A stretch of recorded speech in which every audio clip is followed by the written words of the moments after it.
Hai guys, Assalamualaikum, welcome back to me, it's me Nail. Jadi hari ini kita akan mereview sebuah buku yang berjudul Dentistry's Deadlock Syndrome yang ditulis oleh Deratif Putri Utami Alawiyah Firdaus yang terbit pada tahun 2020 dan memiliki jumlah halaman sebanyak 159 halaman. Secara general, buku ini bercerita tentang kehidupan pribadi dari Kadera yang mana beliau sedang menjalani profesi pendidikan dokter gigi. Biasanya mereka disebut sebagai dokter gigi muda, co-assistant atau koas.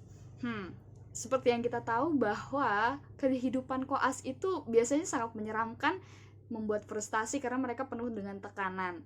Selain itu, aku mengamati banyak sekali kakak tingkat yang merasa ingin menyudahi koasnya karena kehidupan koas memang semenantang itu. Kita akan mencari tahu jawabannya di buku ini.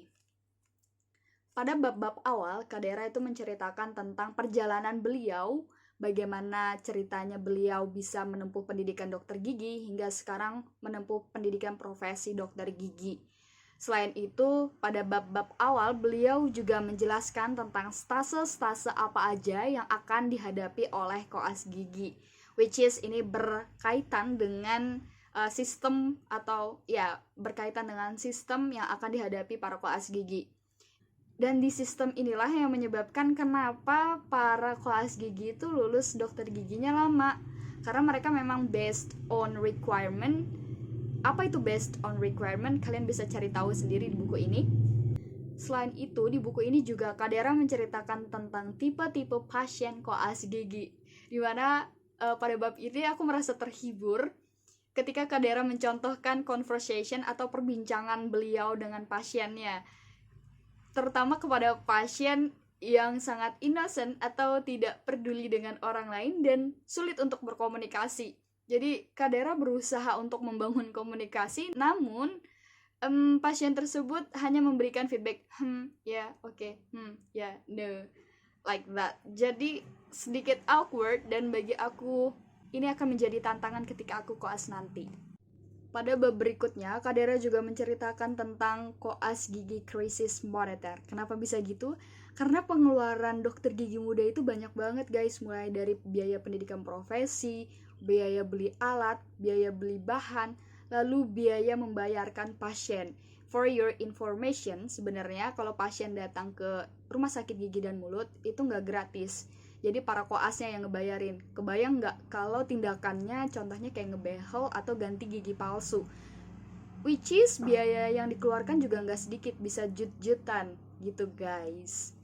Jadi kalau kalian udah tahu informasi ini, mungkin kalau ada temen yang menawarkan kalian melakukan tindakan perawatan yang lumayan mahal, bisa lah ya dikongsi-kongsi 25% atau 50%, meringankan beban koas.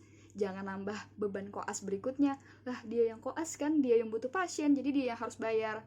Berempatilah kepada para koas, oke? Kemudian beliau juga menceritakan tentang perjalanan beliau travel to gang-gang. Jadi beliau mencari pasien dari gang ke gang, bahkan dari daerah ke daerah, dari wilayah ke wilayah, wilayah yang jauh dari hiruk pikuk kota. Well, di sini sangat menarik banget karena di perjalanan untuk mencari pasien itu nggak mudah banget guys.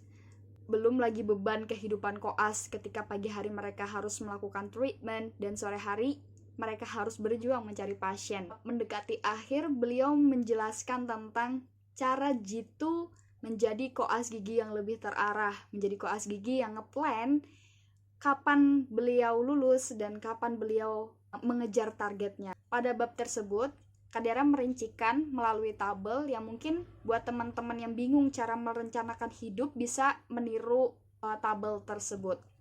Nah, itu dia gambaran singkat atau review singkat dari aku. Dan jika kalian bertanya, bab apa yang membuat aku sangat terkesan pada buku ini adalah ketika pada bab Neelok dan juga bab kisah Lorong Manggis, di mana kedua kisah ini sangat memperlihatkan betapa kekuasaan Allah itu sungguh nyata dan pertolongan Allah itu benar-benar diberikan ketika hambanya mau berusaha dan tidak pernah berputus asa. Well, setelah baca buku ini, aku lebih menyelami atau lebih bisa memaknai perjalanan kehidupan koas, bahwa ternyata kehidupan koas itu tidak semenyeramkan itu ketika kita bisa mengambil hikmah dan mengambil pelajaran serta mengambil titik positif dari fase kehidupan yang udah dijalanin atau sedang dijalanin. Kekurangan yang ada pada buku ini terletak pada ejaan bahasa Indonesia, contohnya seperti titik, koma, dan penggunaan huruf kapital, huruf kecil, penggunaan kata sambung di dan.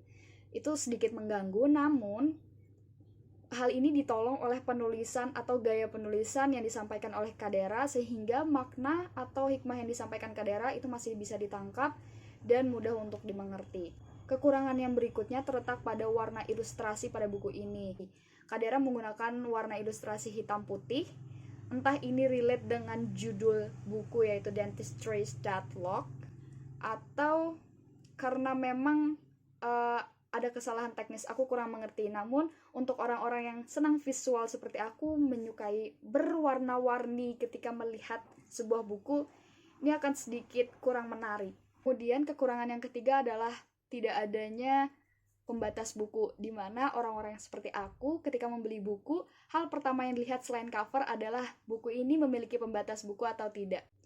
Oke guys, segitu dulu review dari aku. Semoga ada hal atau manfaat yang bisa kalian dapat. Anyway, sebelum aku menutup video ini, aku akan memberikan quote dari buku Kadera. Isinya kayak gini. Jika kehidupan koas tidak membuatmu sadar dan mendekat kepada Allah, maka ujian seperti apa lagi yang harus Allah berikan agar kamu mendekat kepadanya? Lumayan jelek ya.